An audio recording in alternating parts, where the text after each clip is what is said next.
고단한 인생길 힘겨운 오늘도 예수 내 마음 아시네. 지나간 아픔도 마주할 세상도 예수 내 마음 아시네. 고단한 인생길 고단한 인생길 힘겨운 오늘도 예수 내 마음 아시네.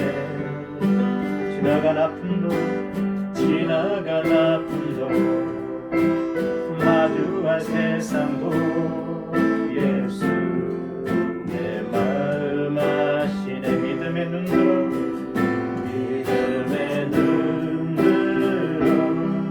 주를 보리. 이 또한 지나가리라. 주어진 내 삶의 시간 속에 주의 뜻 알게 하소서. 믿음의 눈들어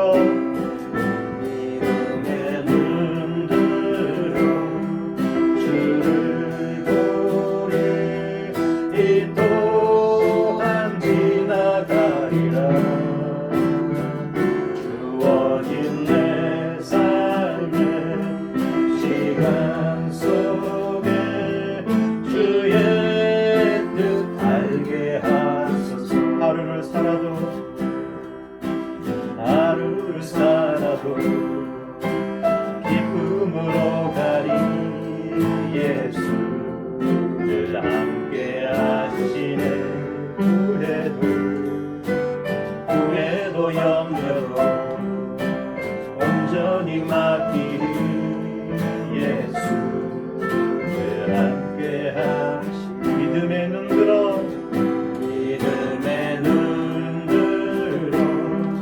주를 보리. 이 또한 지나가리라.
주의 뜻 알게 하소서.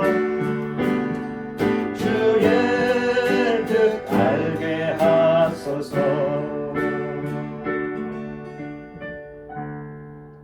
아멘.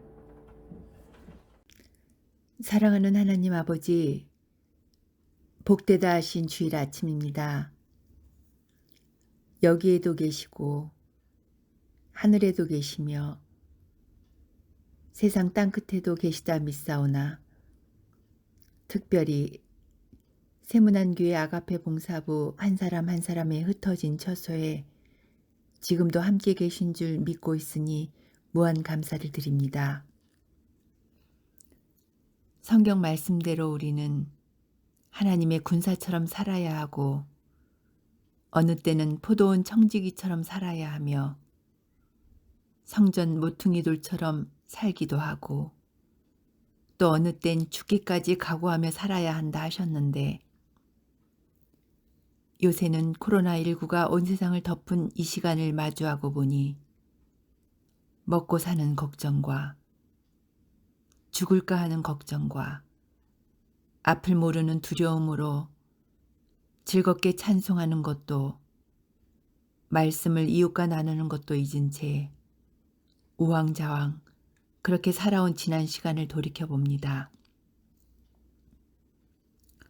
하나님의 역사에는 틀린 게 없고 버릴 게 하나 없는 줄 알면서도 하나님이 주신 오늘 하루하루 시간에는 그저 미련하고 약한 모습으로 땅 아래 발끝만 바라보고 흔들리고 돌아서고 주저앉아 일어나기 힘들다고 두려워 떨 때도 있었습니다.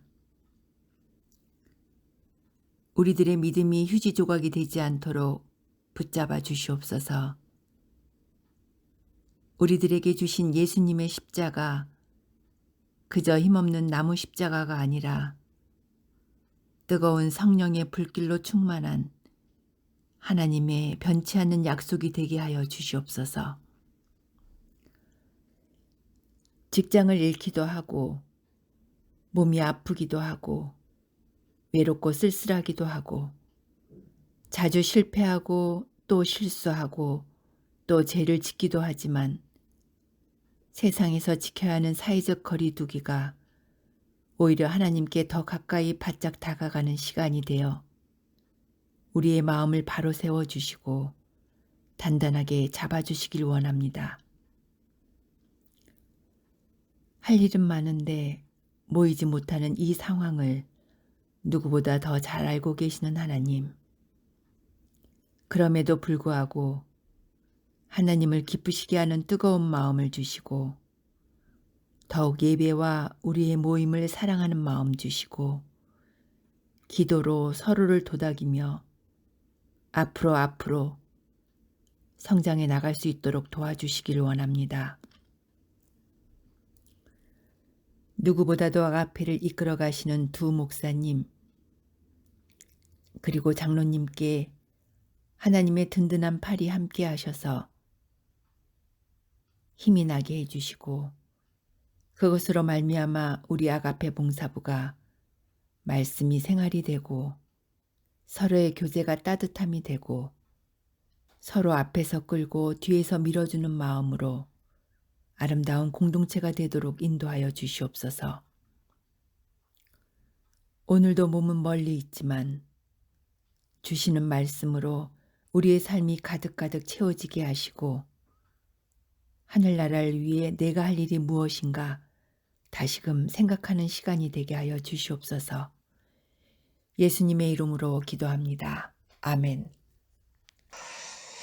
2021년 1월 31일 1월의 다섯째 주일입니다. 1월의 성구 암송을 함께 외우고 말씀을 나누도록 하겠습니다. 그가 빛 가운데 계신같이 우리도 빛 가운데 행하면 우리가 서로 사귐이 있고 그의 아들 예수의 피가 우리를 모든 죄에서 깨끗하게 하실 것이요. 요한일서 1장 7절의 말씀입니다. 함께 나눌 하나님의 말씀은 마태복음 7장 7절에서 12절까지 보도록 하겠습니다. 구하라 그리하면 너희에게 주실 것이요 찾으라 그리하면 찾아낼 것이요 문을 두드리라 그리하면 너희에게 열릴 것이니 구하는 이마다 받을 것이요 찾는 이는 찾아낼 것이요 두드리는 이에게는 열릴 것이니라.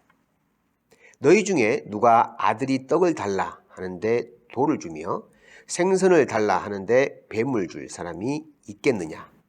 너희가 악한 자라도 좋은 것으로 자식에게 줄 알거든 하물며 하늘에 계신 너희 아버지께서 구하는 자에게 좋은 것으로 주시지 않겠느냐.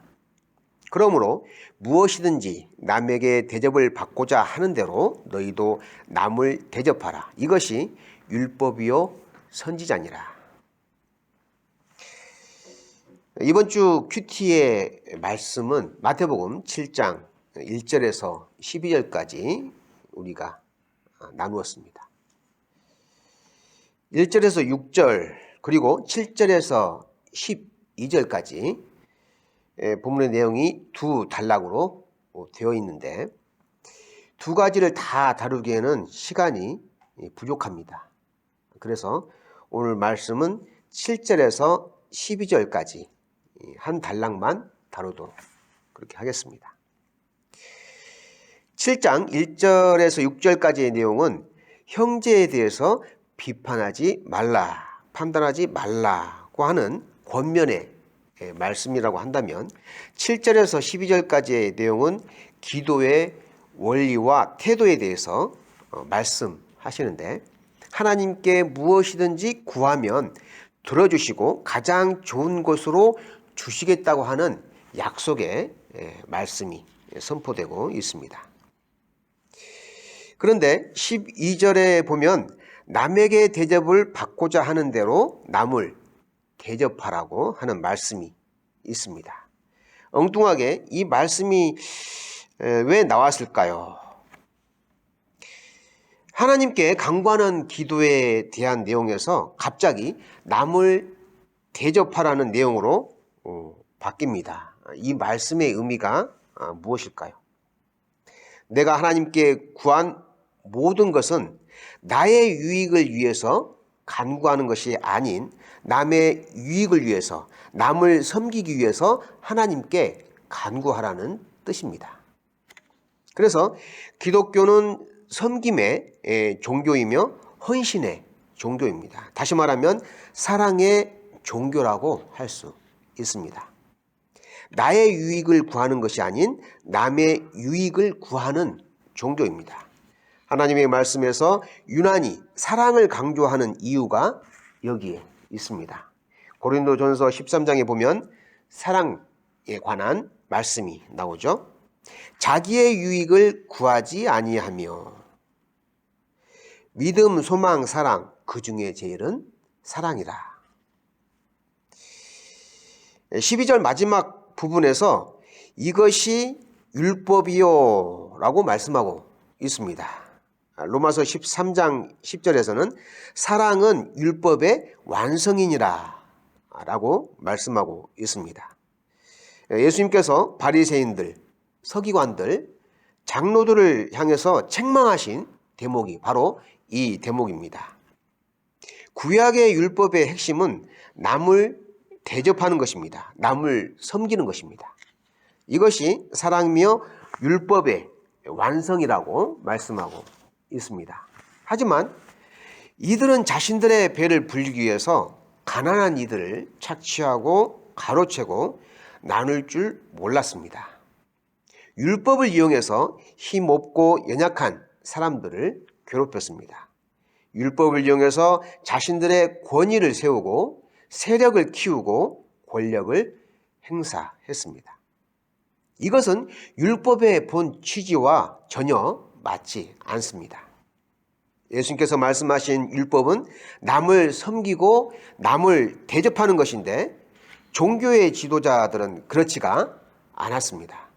그래서 예수님은 이들을 향해서 이렇게 책망하셨습니다. 마태복음 23장 27절에 화 있을진저 외식하는 서기관들과 바리새인들이여 회칠한 무덤 같으니 겉으로는 아름답게 보이나 그 안에는 죽은 사람의 뼈와 모든 더러운 것이 가득하도다 라고 말씀하시며 책망하셨습니다. 그래서 예수님은 이들을 향해서 이렇게 책망을 하셨는데, 겉으로 보여지는 모습은 거룩하고 화려하게 보여지만, 신실하게 보이지만, 그럼에도 그의 말투와 행실을 보면 전혀 그렇지가 않았습니다. 예수님의 말씀처럼 오히려 고약한 썩은 냄새로 역겹고 도망가고 싶어지기도 합니다. 오늘날 이 땅의 많은 교회들이 복지시설들과 사회적 약자들을 위해서 많은 노력들을 기울이고 있습니다.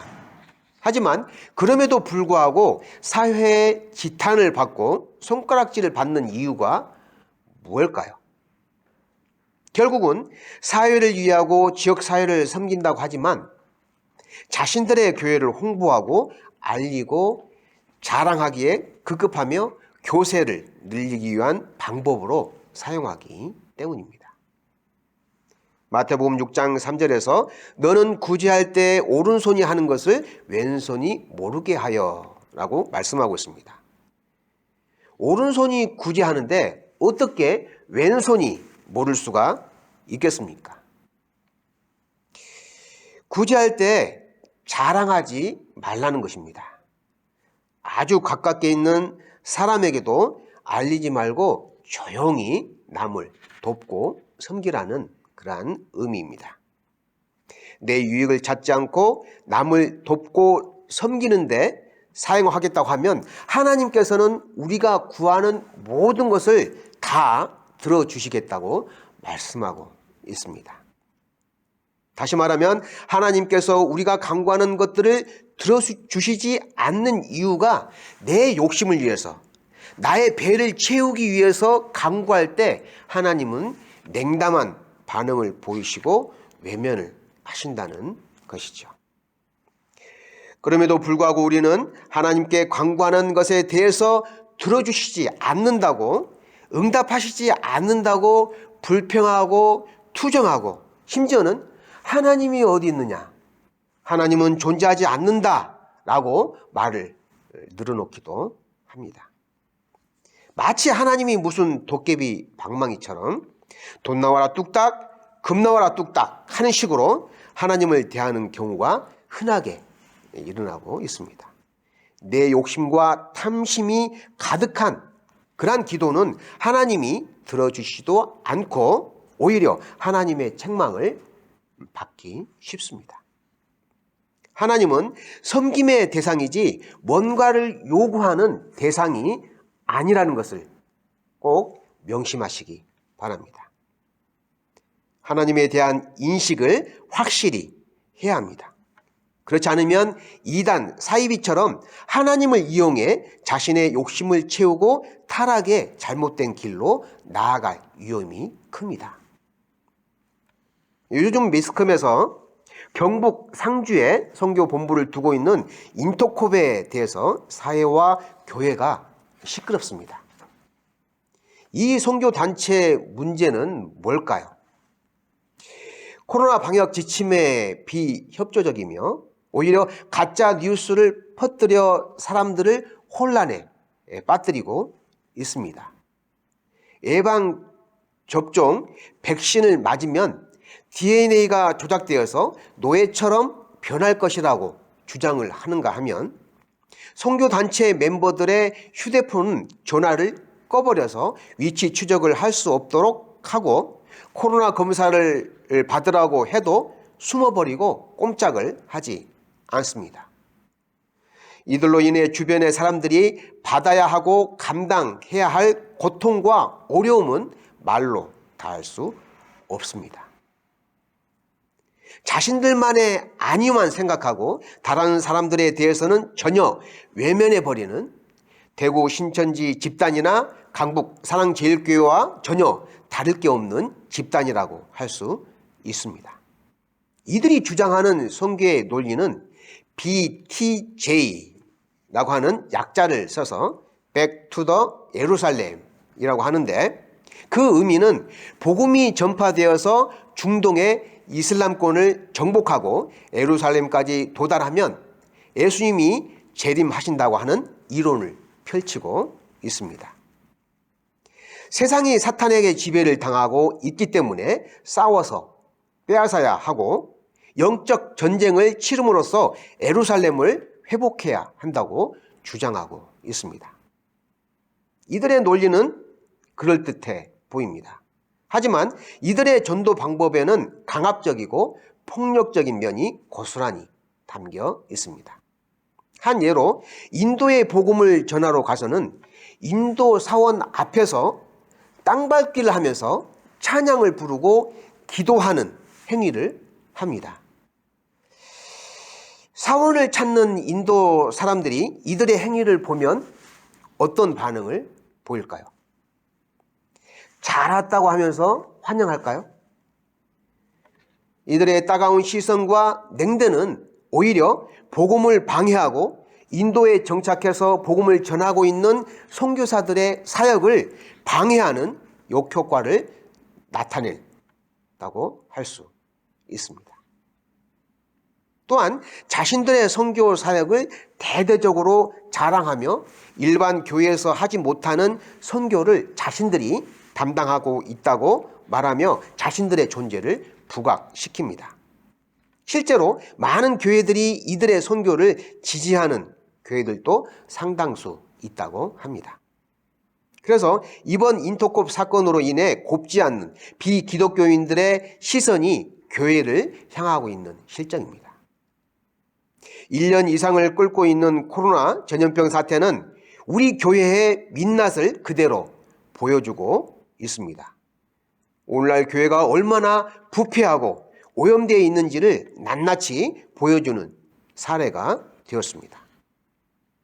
우리는 초대교회의 철저한 신앙의 자세로 돌아가야 합니다. 남을 대접하고 섬기는 신앙의 자세로 돌아가야 하며 회복해야 합니다. 나와 가정과 이웃 그리고 지역사회, 더 나아가서는 나라와 민족을 위해 하늘에 썩어지는 미랄이 되어야 하며 빛과 소금의 역할을 감당해야 합니다. 이것이 교회의 할 일이며 교회가 감당해야 할 바른 자세입니다. 구약 룻기에는 이런 내용이 있습니다. 사사시대에 유다 베들레헴의 엘리멜렉이라는 사람과 그의 아내 나오미 그리고 두 아들과 함께 살고 있었습니다. 그런데 그 땅에 흉년이 들어서 이방 땅 모압 지역으로 이사를 가게 되었습니다. 그런데 얼마 지나지 않아서 남편 엘리멜렉이 죽고 두 아들과 함께 살게 된 나오미는 서둘러서 모압 지역에 거주하는 여인을 찾아 두 아들을 결혼시켜서 며느리로 삼습니다. 그렇게 10여 년을 잘 살다가 또다시 두 아들이 그만 죽고 맙니다. 이제는 여자들만 남게 되었습니다. 이때 당시 사회 풍습과 문화는 여자들이 살기 참 힘겨운 사회였습니다. 남자를 의지해서 살아야 하는 사회였습니다. 여자들은 남자 없이 살아가기 어려운 사회였죠.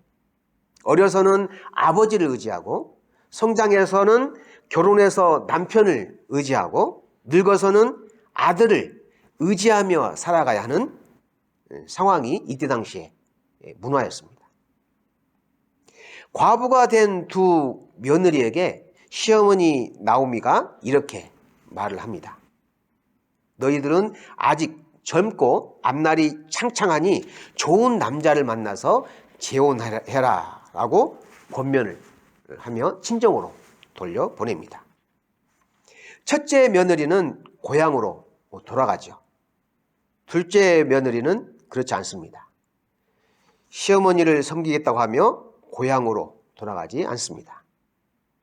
이 며느리가 룻입니다. 룻이 시어머니 나오미에게 이렇게 말을 합니다. 룻기 1장 16절에 언급하고 있죠. 룻이 이르되 내게 어머니를 떠나며 어머니를 따르지 말고 돌아가라 강권하지 마옵소서. 어머니께서 가시는 곳에 나도 가고 어머니께서 머무시는 곳에서 나도 머물겠나이다. 어머니의 백성이 나의 백성이 되고 어머니의 하나님이 나의 하나님이 되시리니.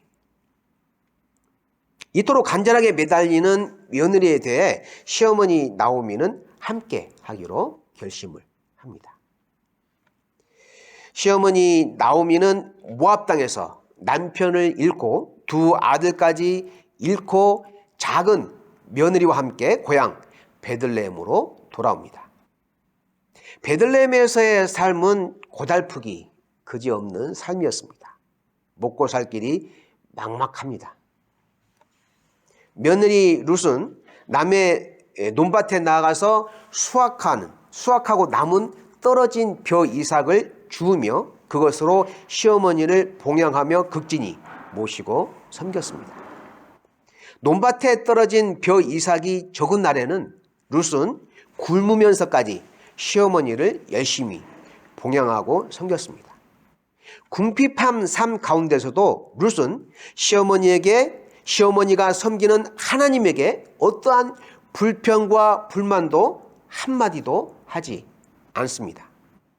룻의 삶의 자세는 내가 대접받고 나의 유익을 구하는 그러한 것은 일찌감치 포기하고 사는 것 같습니다.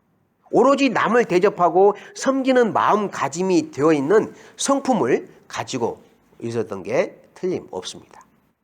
이러한 착한 성품은 하나님을 감동시키기에 충분했습니다. 멀리서 이삭 줍는 이 룻의 모습을 지켜보던 논의 주인은 보아스라고 하는 사람이었습니다. 이 보아스는 수확하는 하인들에게 이렇게 말합니다. 벼 이삭을 다 담지 말고 땅바닥에 떨어뜨려 놓으라고 합니다. 하인들은 일부러 벼 이삭을 다 거두지 않고 논밭에 남겨 놓습니다. 다행히 룻은 굶지 않고 시어머니를 잘 봉양할 수 있었습니다. 보아스는 룻에게 다가가서 이렇게 또 말합니다. 다른 밭에 가지 말고 이곳에서 이삭을 줍고 목이 마르거든 하인들이 마시던 물을 같이 마시라라고 권합니다. 보아스는 이 이방 여인이 홀로 남겨진 시어머니를 친어머니 이상으로 극진히 모시는 모습에 감동을 받아서 룻에게 친절을 베풀었던 것입니다. 그 후 보아스는 룻과 결혼을 하게 되고 아들 오벳을 낳습니다. 이 오벳은 훗날 다윗의 할아버지가 되는데 이 계보는 결국 예수님으로 이어지며 인류 구원의 한 페이지를 장식하는 인물이 됩니다. 이방 여인에게 주어진 이 놀라운 축복은 거저 주어진 것이 결코 아닙니다. 자신의 안위를 돌아보지 않고 시어머니를 향한 돌봄과 섬김의 삶이 축복으로 돌아온 것입니다. 대접을 받고자 하는 대로 남을 대접하라고 하신 말씀은 어쩌면 축복을 주시기 위한 하나님의 섭리라고 할 수 있습니다. 내가 가진 재물과 재능은 나의 것이 아닌 하나님의 것입니다. 하나님께서 나에게 맡기신 것입니다. 그런데 우리는 마치 나의 것인 양 내 마음대로 사용하고 탕진합니다. 나 자신을 위해서 사용하고 남을 위해서는 조금도 내놓으려고 하지 않습니다. 대접하기보다는 대접을 받으려고 하는 습성은 하나님의 백성들이 아닌 세상 사람들이 추구하는 삶의 방식입니다. 하나님의 백성들은 결코 움켜쥐는 욕심을 가지지 않습니다. 초대교회 성도들처럼 자신의 것을 아낌없이 내놓아 서로 나누고 함께 누리는 삶을 사는 것입니다. 우리 아가페 봉사부 식구들도 대접을 받으려고 하기보다는 남을 대접하고 섬기는 삶을 위한 기도에 간구를 하심으로 응답받고 축복받는 복된 삶을 이어가시기를 간절히 바랍니다. 기도하겠습니다. 하나님 아버지 감사합니다. 저희들의 기도를 들어주시고 응답해 주심에 감사드립니다. 하나님의 응답으로 인해 그것으로 나의 욕심을 채우고 나의 유익을 구하지 않게 하시고 남을 대접하고 섬기며 봉사하고 높여주는 삶을 살게 하여 주시옵소서. 예수님께서 가르쳐 주신 기도에 대한 구체적인 방법을 잘 새기며 배우게 하시고 구하고 찾고 두드리는 기도의 열정을 품게 하여 주시옵소서. 순간순간의 삶을 하나님과 소통하며 형제들과 친밀한 교제를 나누는 하나님 나라 백성으로서 믿음의 삶을 살아가게 하여 주시옵소서. 시시때때로 주어지는 힘겨운 삶의 무게에 지치고 낙심하며 주저앉고 싶을 때가 많이 있습니다. 그럼에도 저희들 세상의 방법을 찾지 않게 하시고 성령 하나님께서 공급해 주시는 힘과 능력으로 슬기롭게 극복하고 이겨나갈 수 있도록 선한 길로 인도하여 주시옵소서. 생명의 주 예수 그리스도의 이름으로 기도합니다. 아멘.